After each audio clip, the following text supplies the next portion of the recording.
on to the final group. Group H, Portugal, Ghana, Uruguay, and South Korea. I have a feeling that you and I are going to disagree on this group. Let's start off with South Korea. What do you think? South Korea is a fun little squad. They do have Batman on their team, and I mean that is Son. Yep.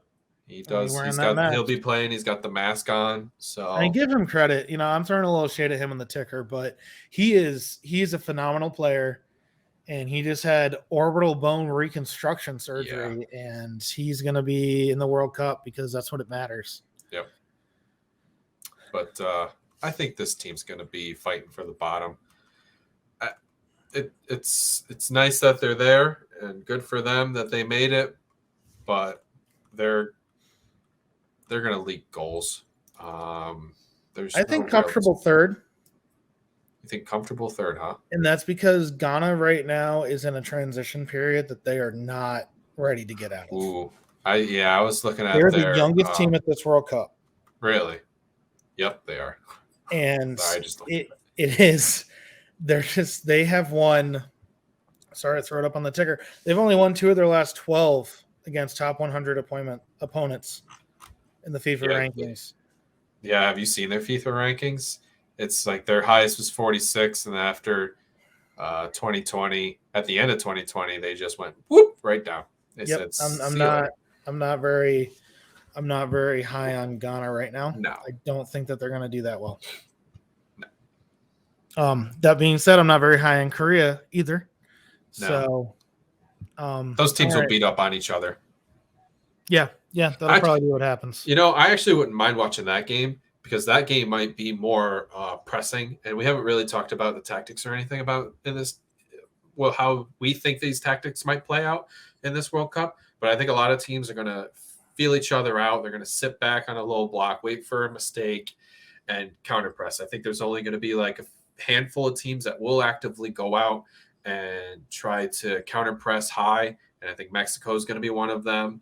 I think maybe South Korea could be one of those teams. If we're talking about teams like that, Argentina, Brazil, I think England should. I don't think they will. Spain, Belgium, the Netherlands, and the USA, I think all should. Not will, but should. Okay. Yeah, I was going to say. It's about quality. Yep. And I think that they have the better quality to grab the ball higher up the field, and that's where you need to hold it. Agreed. That being said, I agree with you. I think South Korea might be one of those teams that tries to play pressing like that. Yeah. All right, moving on because we are running a little long in this. Uruguay. I think this is the last chance on the OK Corral that they go out and win something.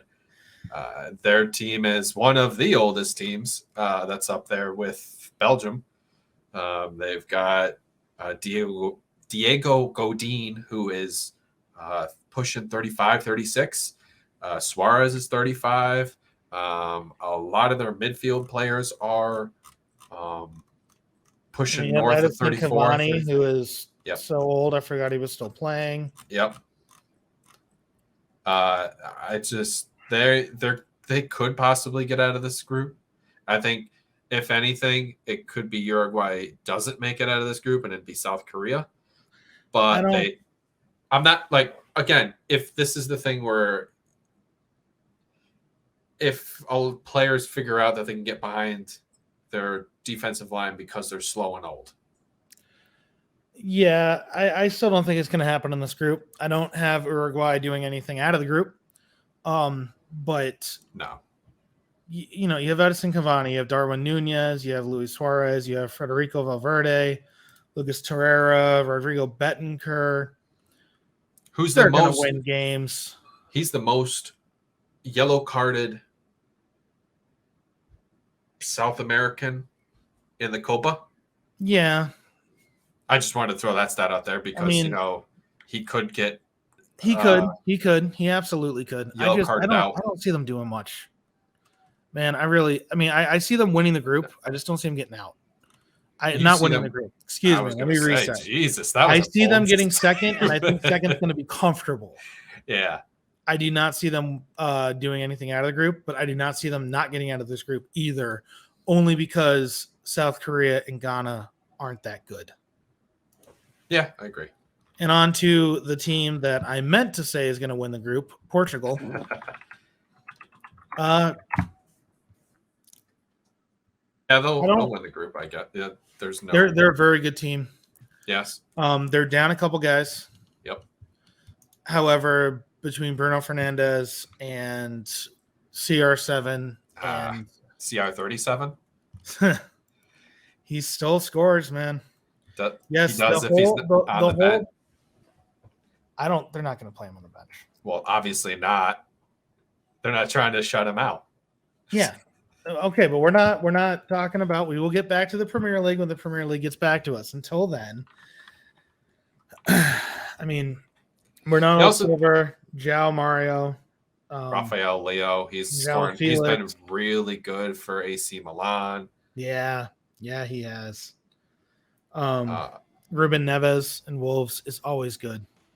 Ruben Neves, the only reason why people aren't talking about him right now is because the rest of the Wolves team is injured or shit.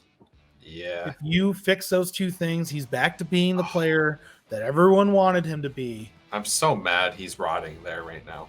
Yeah. What I would, as a Villa fan, what I wouldn't kill to have his ability to hit set pieces, to hit free kicks, and to be able to ping the ball around. Oh my God, I would die for somebody like that. And the dude just is able to hit like 25 yarders like it's nobody's business. Yep. I think so Portugal's going to be good. Yeah. I mean, and William Carvajal. Yeah. I'm not sure we brought up, but yeah, great guy. We'll see what happens after. That is going to complete our group discussion of the World Cup 1. Hey, thanks for watching that clip. If you enjoyed it, we have more clips on Wicked Good Sports, so please hang around. We have all kinds of soccer coverage, as well as our main podcast, Swingin' at Shins. You can find links to all of it in the description down below. Thank you.